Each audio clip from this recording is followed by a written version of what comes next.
Hello everyone, this is Vicky Rajput. अब हम आ गए हैं चैप्टर 7.2 में। ठीक है, बेसिक्स आपने अब क्लियर कर लिया हो। जिन बच्चों ने बेसिक्स नहीं क्लियर हो तो पिछले वाली वीडियो जाके देख सकते हो। अब हम 7.2 में आ गए। 7.2 में हमारे पास देखो क्वेश्चन लिखा हुआ है यहाँ पे कि उस बिंदु के निर्देशांक ज्ञात कीजिए जो बिंदु -1,7 और 4,-3 को मिलाने वाली रेखाखंड को 2:3 भागों में बांटती है। जैसे कि मैंने आपको बताया था, हमारे पास इस प्रश्नावली में हमारे पास दो ही चीजें हैं। अनुपात निकालना होगा तो निर्देशांक दे रखा होगा, और अगर निर्देशांक निकालने के लिए बोलेगा तो आपको अनुपात दे रखा होगा। तो इस केस में हमें अनुपात दे रखा है, निर्देशांक निकालना है। जैसे कि ये मैंने पहला क्वेश्चन लिख ही रखा है कि आपको दो निर्देशांक दे दिया, अनुपात दे दिया, और आपको बीच में जो निर्देशांक है x और y वो निकालने हैं। अगर इसको मैं इक्वेशन में, अगर आपको वैसे डायग्राम में समझाऊं तो यहाँ पे आपको दो बिंदु दे दिए इसने। एक बिंदु आ गया हमारे पास -1,7 और दूसरा बिंदु दे दिया उसने तुम्हें 4,-3, और इनके बीच में कहीं भी कोई बिंदु है जो कि इसको 2:3 भागों में बांट रहा है। ठीक है भाई, अब आपसे इसका निर्देशांक पूछा, वहां पे साफ साफ लिखा हुआ है। क्या पूछा है? निर्देशांक बताइए। क्या बताइए? निर्देशांक बताइए। अंडरस्टैंड? आगे बात अच्छी तरह से समझ में।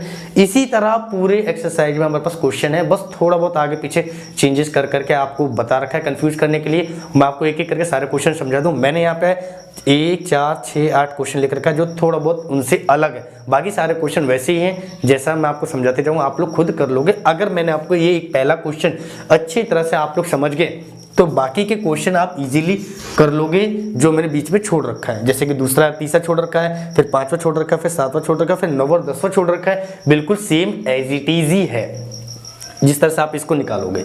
ठीक है, अंडरस्टैंड? आगे बात समझ में? कमेंट बॉक्स में लिखो यस सर। तो यहाँ पे मेरे पास दो बिंदु हैं, मेरे को निर्देशांक निकालना है। क्या निकालना है? निर्देशांक, मतलब x और y का मान निकालना है। तो निर्देशांक निकालने के लिए मैंने यहाँ पे फॉर्मूला ऑलरेडी लिख रखा है, जिससे कि आपने को टाइम ना लगा पड़ा और वीडियो ज़्यादा लंबी ना हो और आप जल्दी से जल्दी समझ सकते। मैंने यहाँ पे फॉर्मूला लिख रखा है ऑलरेडी। बस यहाँ पे पहला बिंदु ये है, दूसरा बिंदु ये। तो इसको जैसे हमने दूरी वाले फॉर्मूले में, जैसे x 7.1 में दूरी मानी थी ना, x1 y1, ये हो गया मेरा x2 और y2। ठीक है भाई, मैंने अनुपात को क्या बोला था कमेंट में बताओ। अनुपात को क्या मानने के लिए बोला था, जो हमने बेसिक वाले कॉन्सेप्ट में समझा कि हम अनुपात को क्या मान सकते हैं। ठीक है भाई, इतने मैं यहाँ पे फॉर्मूला लिख देता हूँ जिससे कि आपको और अच्छी तरह से समझ में आ जाएगा। m1 x2, जल्दी से कमेंट करो कि हमने अनुपात को क्या माना था। Yes, very good. अनुपात को हमने क्या माना था? m1 m2, मतलब कि ये मेरा हो गया m1 और ये हो गया मेरा m2। आगे बात समझ में, ये x1 y1, x2 y2, ये हो गया मेरा m1 m2। x का और y का मान निकालना है। तो x के लिए x का फॉर्मूला, y के लिए y का फॉर्मूला लगा दो और सीधा मान निकाल दो। मैं x का फॉर्मूला निकालता हूँ। x का मान निकालते पहले, तो x का फॉर्मूला लिख दिया m1 x2 plus m2 x1 बटे में m1 m2। ठीक है भाई, अब यहाँ पे सबके मान डाल दो। पहले है m1 का मान कितना है? m1 का मान देखो यहाँ पे, m1 का मान कितना आ गया? 2। इनके बीच में कोई निशान नहीं है, इनके बीच में कोई निशान नहीं है, तो हम क्या करेंगे? मल्टीप्लाई। मैंने तुम्हें बता रखा बेसिक में कि दो संख्या, इनके दो बीजगणित संख्या, उनके बीच में कोई निशान नहीं है तो गुणा होता है। ठीक है ना? तो x2 m1 हो गया, इनके बीच कोई निशान नहीं, गुणा हो गया। x2 है, x2 का मान देखो भाई, x1 y1 और ये x2 y2, ये x का मान, x2 का मान 4, फिर प्लस है प्लस, फिर उसके बाद m2 है। m2 देखो कहाँ पे भाई? m2 ये रहा। आगे बस समझो, तो m2 का मान कितना आ गया? 3। इनके बीच कोई निशान नहीं है, गुना। इनके बीच कोई निशान नहीं है तो गुना। ठीक है भाई, उसके बाद x1 है, x1 का मान ये रहा -1। ठीक है भाई, बटे में m1 प्लस m2। m1 का मान कितना है? 2। m2 का मान कितना है? 3। तो ये आ जाएगा मेरे पास 2 + 3। आगे बस में हमने कुछ भी नहीं किया, बस बेसिकली फॉर्मूला उठाया, फॉर्मूला में सबके मान डाल दिए। अब इसको करेंगे सॉल्व। जैसे कि मैंने आपको सीरीज स्टार्ट करने से पहले, 10th क्लास के मैथ का सिलेबस स्टार्ट करने से पहले बेसिक्स करवाए इसीलिए। ठीक है भाई, और जिन बच्चों को बेसिक कॉन्सेप्ट क्लियर नहीं हो, बेसिक वाले प्लेलिस्ट में जाके अपना बेसिक्स क्लियर कर सकता है। ठीक है भाई, अब इसको सॉल्व कर दो। तो बोर्ड मास के हिसाब से सबसे पहले हम गुणा किसको करते हैं? गुणा को। सबसे पहले सॉल्व किसको करते हैं? गुणा को। तो सबसे पहले गुणा देखो, ये हो रहा है और ये हो रहा है, इनको आपस में गुणा करो तो 4 दूनी 8, और 3 को 1 से गुणा करोगे तो 3 को 1 से कर दे 3 एकम 3, प्लस की संख्या को माइनस की संख्या से गुणा करोगे तो माइनस। ठीक है भाई, -3, और 2 + 3 है तो 2 + 3 कितना गया? 5। सिंपल सा।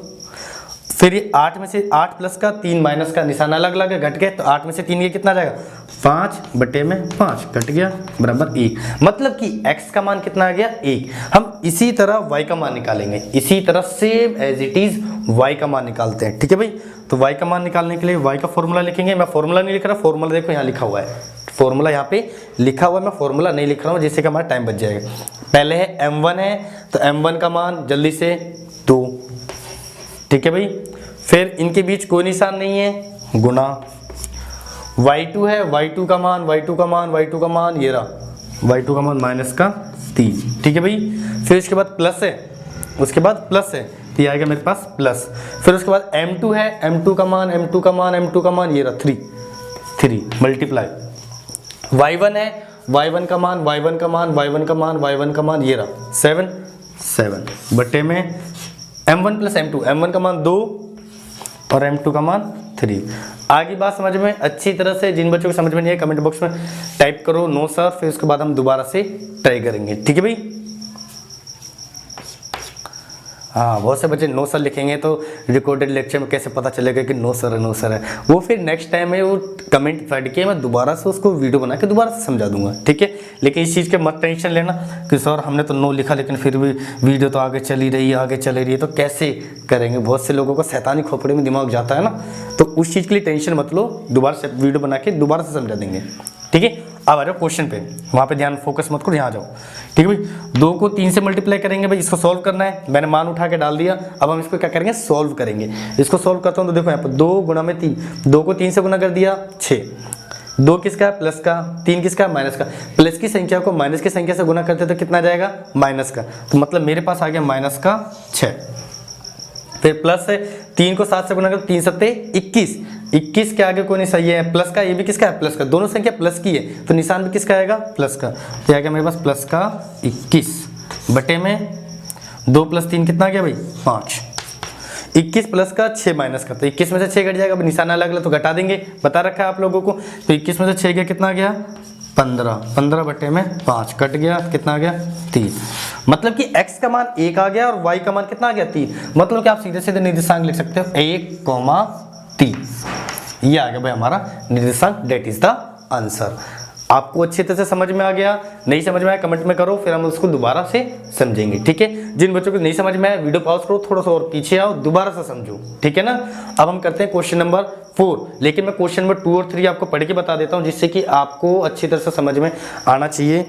तो क्वेश्चन नंबर 2 देखो साफ साफ लिखा हुआ है कि बिंदु 4, -1 -2, -3 को जोड़ने वाले रेखाखंड को समत्रिभाजित करता है। क्या करता है समत्रिभाजित, मतलब 3 भागों में बांट रहा है। कितने भागों में 3 भागों में बांट रहा है। तो बिंदु के निर्देशांक ज्ञात करने हैं। क्या ज्ञात करने हैं निर्देशांक ज्ञात करने का ये फॉर्मूला है x और y। लेकिन अब के वो एक भाग में उसने हमें अनुपात नहीं दे रखा है, उसने हमें बता रखा है कि समत्रिभाजित मतलब एक ही लाइन को 3 बराबर भाग बांटता है। कितने बराबर भाग, तो मैं यहाँ पे आपको समझा देता हूँ। देखो एक लाइन खींच दी, इस लाइन को निर्देशांक तुम्हें दे दिए भाई, निर्देशांक दे दिए इसने तुम्हें 4, -1, तो भाई एक तो आ गया मेरे पास 4, -1 और दूसरा आ गया -2, -3। अब इस लाइन को 3 भागों में बांट रहे हैं। कितने भागों में 3 बराबर भागों में, मतलब कि यहाँ से लेके यहाँ तक ये पहला भाग, फिर यहाँ से लेके यहाँ तक दूसरा भाग और यहाँ से लेके यहाँ तक तीसरा, बराबर समत्रिभाजन मतलब समान 3 भागों में बांट रहा है। 3 बराबर हिस्से हो गए, एक हिस्सा, 2 हिस्सा और 3 हिस्सा। इनके निर्देशांक मतलब कि इसका निर्देशांक निकालना और इसका निर्देशांक निकालना है। तो इसका निर्देशांक तो अनुपात तो दे नहीं रखा, अनुपात बन तो सकता है भाई। देखो यहाँ से लेके यहाँ तक एक हिस्सा और यहाँ से लेके यहाँ तक कितना हो गया 2 हिस्से, तो इसका अनुपात बन गया 1:2। अब इसका XY निकाल दो जैसे हमने इसका निकाला है, समझ गए। इसका अनुपात बनाना है तो यहाँ से लेके यहाँ तक कितने हिस्से हो गए 2 हिस्से, यहाँ से लेके यहाँ तक हिस्से हो गए हमारे 1, तो ये हमारा हो गया 2:1। अब इसके हमें क्या निकालना है x और y, मतलब कि इस वाले क्वेश्चन में तुम्हें 2 बार निकालना है, इस वाले क्वेश्चन में कितनी बार निकालना है 2 बार। आगे बात समझ में क्लियर, दैट्स इट। तो यहाँ पे XY अलग निकालना और यहाँ पे XY अलग निकालना, ये क्वेश्चन हो गया तुम्हारा दूसरा। उसके बाद क्वेश्चन नंबर तीसरा थोड़ा लंबा चौड़ा दे रखा है, तो आप लोग डरना नहीं, सिंपल सा क्वेश्चन की भावनाओं को समझना, ठीक है ना, क्वेश्चन की फिगर को नहीं भावनाओं को समझो। कह रहा है आपके स्कूल में खेल कूद क्रियाकलाप आयोजित करने के लिए एक आयताकार मैदान के द्वारा मैदान बनाया गया है ABCD। आपको दिख रहा है अच्छी तरह से, बुक्स लेके बैठा करो कि दूरी चूने से में परस्पर 1 मीटर की दूरी पर पंक्तियां बनाई गई है, सब में 1-1 मीटर की दूरी पर पंक्ति बना रखी है, बनाई गई है। उसके बाद कह रहा है कि एडी के अनुदिश परस्पर 1 मीटर की दूरी पर 100 गमले रखे हैं, मतलब 1 मीटर की दूरी पे कितने गमले हो गए 100। यहाँ पे 1 2 3 4 5 मीटर मीटर मीटर, तो 1 मीटर की दूरी पे हो गए 100 गमले, जैसे कि आकृति में दिखा रखा है। अब कह रहा है कि निहारिका दूसरी पंक्ति में, कौन सी पंक्ति में, दूसरी, नीचे वाली तो तुम्हारी लाइन दे रखी है, दूसरी पंक्ति हो गई।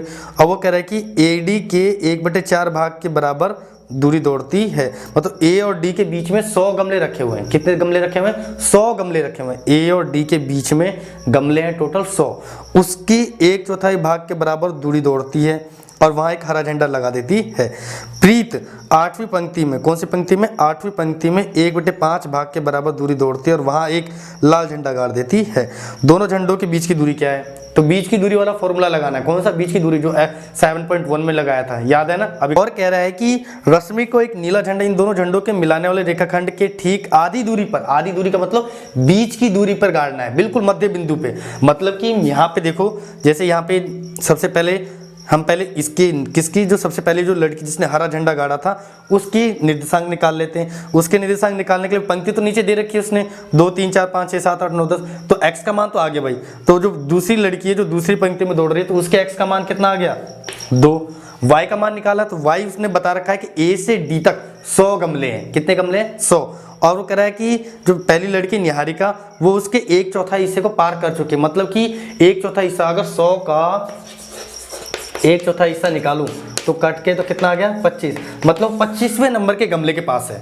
मतलब y अगर मैं नीचे से जाऊं, y अगर हम नीचे से जाते हैं तो 25वें गमले पे, मतलब कि y का मान कितना आ गया यहाँ पे 25वें गमले के पास पहुंच गई। ठीक है। उसी के बाद जो दूसरी लड़की प्रीत, वो 8वीं पंक्ति में, कौन सी पंक्ति में, 8 नीचे वाली लाइन में 8वें नंबर पे, मतलब x का मान तो आ गया उसका कितना 8। ठीक है भाई। और उसने AD का 1/5 भाग हिस्सा पूरा कर ले, 1/5। अगर इसने का 1/4 निकाला था, अब इसका हम 1/5 निकालते हैं, काट दिया तो कितना आ जाएगा 20। इसका हमने 1/5वां हिस्सा निकालते हैं तो 20 आ गया, मतलब कि यहाँ पे y का मान कितना आ गया मेरे पास 20। अब ये मेरे पास पहला निर्देशांक आ गया, ये मेरे पास दूसरा निर्देशांक आ गया। अब इन दोनों के बीच की दूरी निकालनी है। पहले तो तुम्हें क्या निकालनी है, बीच की दूरी। जैसे हमने 7.1 में निकाला था, जो फॉर्मूला था हमारा x2 - x1 का whole square plus y2 - y1 का होल स्क्वायर, फिर उसका स्क्वायर रूट, उस दूरी के फॉर्मूले में डाल के हम दूरी निकाल लेंगे। फिर उसके बाद तुमसे कह रहा है कि वो उस झंडे को बीचों बीच गाड़ना चाहते हैं, झंडे को बीचों बीच गाड़ना चाहते हैं। तो उस झंडे को बीचों बीच गाड़ने का मतलब मध्य बिंदु निकालना है। क्या निकालना, मध्य बिंदु, जो कि हमने अभी थोड़ी देर पहले मैंने बेसिक्स में आपको बताया था, पहले वाली वीडियो में, कि बेसिक्स में हमने क्या किया था, उनके मध्य बिंदु निकालना था। फॉर्मूला हमने x1 + x2 बटे में m1 + m2, मध्य बिंदु का फॉर्मूला x का निकालने का और y का निकालने का y1 + y2 बटे में 2 के मध्य बिंदु का फॉर्मूला लगा दो, अब मध्य बिंदु निकल जाएगा। अब हम करेंगे क्वेश्चन नंबर 4। दूसरा तीसरा क्लियर हो गया।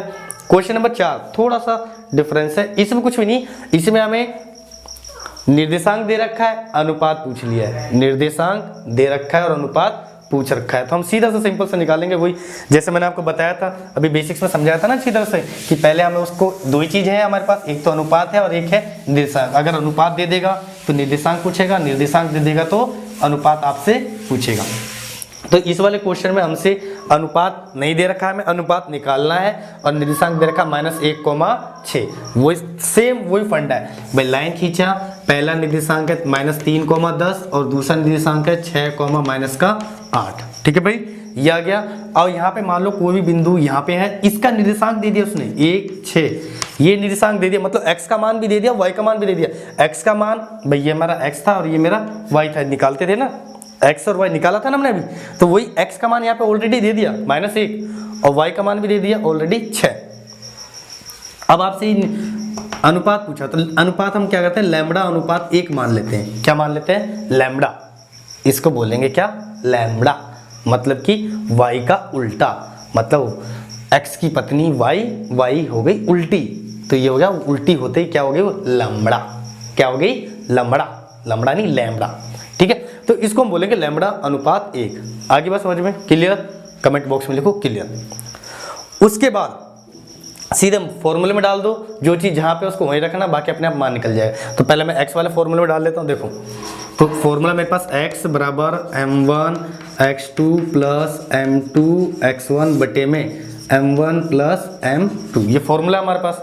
ये फॉर्मूला जाते ही अब फॉर्मूला में डालता हूँ m1 का मान कितना, हाँ मांगे लाल के बहु उल्टी वही लैम्बडा, तो m1 का मान आ जाएगा लैम्बडा। इनके बीच में कोई निशान नहीं है, मल्टीप्लाई, बीच में कोई निशान नहीं, मल्टीप्लाई गुना में x2, भाई ये मेरा x1 y1, ये मेरा x2 y2, ठीक है भाई। तो m1 x2 का मान कितना 6, तो लैम्बडा गुना में 6 प्लस से प्लस, आगे बात समझ में। m2 का मान कितना 1, इनके बीच कोई निशान नहीं है, गुना x1 है, x1 का मान -3 है, -3 बटे में m1 का मान लैम्बडा, ये आ गया +1, क्लियर, दैट्स इट। उसके बाद यहाँ पे x का मान कितना है -1, इसके बटे में कुछ नहीं तो 1। अब हम यहाँ से इसको तो कर देंगे वज्र गुणा, ठीक है भाई, और इस पूरे को सॉल्व कर लेंगे अंदर। तो इस लैम्बडा +1 को -1 से गुणा करेंगे, इसको इससे गुणा करेंगे और इसको इससे, तो इसको 1 से गुणा करेंगे तो ऑब्वियसली यही संख्या आ जाएगी, और इसको इससे गुणा करना है, मतलब कि -1 को गुणा करना है लैम्बडा +1 से बराबर, इसको अलग से सॉल्व कर देना है। तो इसको हम एक बार लिख लेते हैं, इसको सॉल्व करके लिख लेते हैं। लैम्बडा को 6 से कर दिया तो 6 लैम्बडा, भाई जैसे x को करते हो ना वैसे ही 6 को कर दो, तो 6 को लैम्बडा से कर दिया तो 6 लैम्बडा, ठीक है भाई। फिर प्लस है प्लस, लेकिन प्लस लगाने से पहले गुणा कर लो, 3 को 1 से कर दिया 3 एकम 3, 3 को 1 से कर दिया 3 एकम 3, प्लस की संख्या को माइनस से करें तो क्या आ जाएगा माइनस का, तो आ जाएगा -3, ठीक है भाई, क्लियर हो गया सॉल्व। इसको अलग यहाँ पे सॉल्व कर दो, -1 को इसके साथ भी गुणा करेंगे, -1 को इसके साथ भी गुणा करेंगे, तो -1 को इसके साथ गुणा कर दिया तो माइनस का लैम्बडा, प्लस है सॉरी माइनस को 1 से कर देंगे तो -1 बराबर, यहाँ पे आ गया 6 लैम्बडा -3। अंडरस्टैंड, क्लियर, कमेंट में लिखो क्लियर। उसके बाद क्या करेंगे, लैम्बडा वाले को एक तरफ और अंगणित को एक तरफ, तो यहाँ पे 6 लैम्बडा है, ये माइनस का लैम्बडा इसको उधर ले आता हूँ तो प्लस का लैम्बडा हो जाएगा, किसका प्लस का, ये -3 उधर चला जाएगा तो किसका हो जाएगा प्लस का हो जाएगा। तो यहाँ पे ऑलरेडी मेरे पास -1 है और यहाँ पे -3 इधर गया तो +3 बराबर 6 लैम्बडा ऑलरेडी है। पहले जब भी पक्षांतरण करो तो इस चीज़ का ध्यान रखना, बहुत से बच्चे यही गलती करते हैं कि जब हम पक्षांतर करते हैं तो सीधा पहले वो संख्या लिख लेते हैं जो हमने भेजा, नहीं, पहले आप लोग वो संख्या लिखोगे जो संख्या ऑलरेडी आपको दूसरी तरफ है, ठीक है। मैंने आपसे क्या कहा कि भाई इसमें से हम लैम्बडा वाले को इधर भेज देंगे, तो -1 को इधर छोड़ देंगे, इधर से लैम्बडा को इधर रख लेंगे, -3 को उधर भेज देंगे। तो जैसे मैं -3 को उधर भेजता हूँ तो पहले मुझे इधर वो चीज़ लिखनी है जो मेरे पास ऑलरेडी बची हुई है। मेरे पास बचा हुआ -1 तो -1 लिखूंगा, फिर उसके बाद -3 है, जब जाकर वो +3 हो जाएगा, फिर बराबर है बराबर। उसी तरह ये है 6 लैम्बडा मेरे पास पहले ऑलरेडी है तो 6 लैम्बडा लिखूंगा, फिर ये माइनस का लैम्बडा फिर उधर जाएगा तो किसका आ जाएगा प्लस का लैम्बडा, ठीक है। लिखने को आप लोग आगे पीछे करके लिख सकते हो, लेकिन कैलकुलेशन में कभी कभी हम संख्या प्लस माइनस गड़बड़ हो जाता है, इसलिए सिंपल सा फंडा बता दिया मैंने, वो ध्यान रखना कि जो संख्या पहले है हम उसको लिख लेंगे, बाकी संख्याओं को बाद में लिख लेंगे, ठीक है भाई। अब इसको सोल्व कर दो, ये -1 है प्लस का 3, तो 3 में से 1 जाएगा, कितना बचेगा 2, तो ये आ जाएगा मेरे पास 2 बराबर 6 लैम्बडा और 1 लैम्बडा, कितना लैम्बडा हो गया 7 लैम्बडा, कितना लैम्बडा 7 लैम्बडा, ठीक है भाई। अब मेरे को निकालना क्या है लैम्बडा, मतलब x की बहू, वो भी उल्टी, x की बहू y होगी उल्टी, तो ये हो गया हमारी लैम्बडा y, मतलब लैम्बडा, मजाक बहुत हो गया। अब 7 इसके साथ गुना हो रहा है, उधर जाए तो क्या हो जाएगा भाग हो जाएगा, क्या हो जाएगा भाग हो जाएगा। तो यहाँ पे मेरे पास फाइनली बच गया लैम्बडा, ये 2 है ऑलरेडी, 7 गुना में उधर गया तो भाग में आ गया। अब इसके बटे में कुछ नहीं तो 1, मतलब लैम्बडा बटा 1 और 2/7, मतलब कि लैम्बडा अनुपात 1 बराबर क्या आ जाएगा 2:7। अंडरस्टैंड, ये आ गया मेरे पास संख्या, ये आ गया मेरे पास अनुपात 2:7, तो यहाँ पे आ जाएगा मेरे पास 2:7। आगे बात समझ में अच्छी तरह से क्लियर, कमेंट बॉक्स में लिखो क्लियर। जिनको नहीं समझ में आया वीडियो पॉज करो और पीछे जाओ, ठीक है भाई। इसी तरह क्वेश्चन नंबर 5 है, इसी तरह क्वेश्चन नंबर 5 है, मैं आपको थोड़ा सा पढ़ के बता देता हूँ, फिर हम चलेंगे क्वेश्चन नंबर 6 पे। क्वेश्चन नंबर 5 पूछा वह अनुपात ज्ञात कीजिए, अनुपात ही निकालना जैसे कि मैंने इसमें निकाला है, ठीक है भाई, कि ए बी को मिलाने वाले रेखाखंड x अक्ष से विभाजित होता है, उस विभाजन बिंदु के निर्देशांक भी ज्ञात कीजिए। x अक्ष पे, किस अक्ष पे, x अक्ष पे, सिंपल सी है, यही लाइन ले लेता हूँ मैं, ठीक है। अगर इसका हम ग्राफ बनाते हैं तो ग्राफ ऐसे बनता है, ये x वाली लाइन और ये y वाली लाइन। तो यहाँ पे तुम्हें कोई दो बिंदु दे दिया, अब जो बिंदु कट रही है वो इसी लाइन पे कट रही है, मान लो यहाँ कट रही है चाहे कहीं कट रही हो, तो यहाँ पे देखो x का मान तो कुछ ना कुछ होगा, y का मान क्या आएगा 0, तो x का मान तो आ गया x, y का मान आ जाएगा हमारे पास 0, ठीक है। तो ये उसने निर्देशांक दे नहीं रखा है, निर्देशांक हमें अपनी तरफ से मानना है, तो मैंने यहाँ पे निर्देशांक मान लिया x, 0, क्योंकि x वाली लाइन में y का मान हमेशा क्या आएगा 0, y का मान क्या आएगा 0, ठीक है भाई। तो ये आ गया मेरे पास निर्देशांक, इस -1,6 की जगह पे क्या आ जाएगा x, 0। अब यहाँ पे जैसे मान डालेंगे, जैसे मैंने सॉल्व किया है ऐसे हम इसको सॉल्व करेंगे, लेकिन यहाँ पे x दे रखा है तो x की जगह पे तो x है तो ये सॉल्व होगा नहीं, तो मैं x का मान ना निकाल के y की जगह फॉर्मूला डाल लेंगे, तो y वाला फॉर्मूला भी तो है मेरे पास, y वाले जैसे यहाँ पे मैंने x वाला फॉर्मूला डाला तो दिया गया, अगर आप यहाँ पे y वाला फॉर्मूला डाल के यहाँ पे y का मान लिखते तो भी आपके पास 2/7 ही आएगा, ट्राई करके देख लो, ठीक है ना। कि यहाँ पे मैंने x का मान डाल के लैम्बडा निकाल के अनुपात निकाला तो मेरे पास 2:7 है। आप y वाला फॉर्मूला लेके भी इसको अगर सॉल्व करोगे तो 2-3 बच्चे हैं जो इंटेलिजेंट है, पढ़ते समझदार हैं, जैसे प्रिंस है, सुमन है, कुमकुम है, अमन है, जो 3-4 बच्चे जो समझदार है, जो अच्छी तरह से समझे, तो मैंने यहाँ पे x का मान डाल के सॉल्व किया। आप लोग क्या करोगे, ये y वाले मान डाल के जब सॉल्व करके मेरे को बताना, कमेंट बॉक्स में दोबारा आके लिखना कि 2:7 आ रहे हैं कि नहीं आ रहे। तो इसी तरह पे यहाँ पे x, 0 है, तो यहाँ पे x, 0 की जगह पे अब x के मान डालने की जगह y का मान तो दे रखा है, x का तो नहीं है, तो y का मान रखे हम लैम्बडा अनुपात, तो ये हम अनुपात निकाल लेंगे। अब अनुपात निकल गया मेरे पास, अब मेरे से कोई निर्देशांक पूछे तो नहीं निकाल सकता क्या भाई, निकाल सकते हैं। तो यहाँ पे x, y का मान तो है, मेरे पास x का मान निकालना है तो x वाला फॉर्मूला डाल के पूरा मान डाल के x का मान निकाल लेंगे। आगे बात समझ में। तो 2-4 बच्चों को बोला है वो थोड़ा उल्टे प्रोसेस करके देखना, जो समझदार बच्चे हैं, जैसे प्रिंस हो गया, कुमकुम हो गए, सुमन हो गए, 2-3 बच्चे हैं समझदार, अच्छी तरह से समझते हैं। तो आप लोग जैसे मैंने यहाँ पे x का मान डाल के सॉल्व किया था, आप y का मान डाल के सॉल्व करोगे तो मेरे को बताना कि उसका मान अनुपात उतना ही आ रहा है या नहीं आ रहा है। आ रही बात समझ में, ठीक है भाई। अब हम आ जाते हैं क्वेश्चन नंबर 6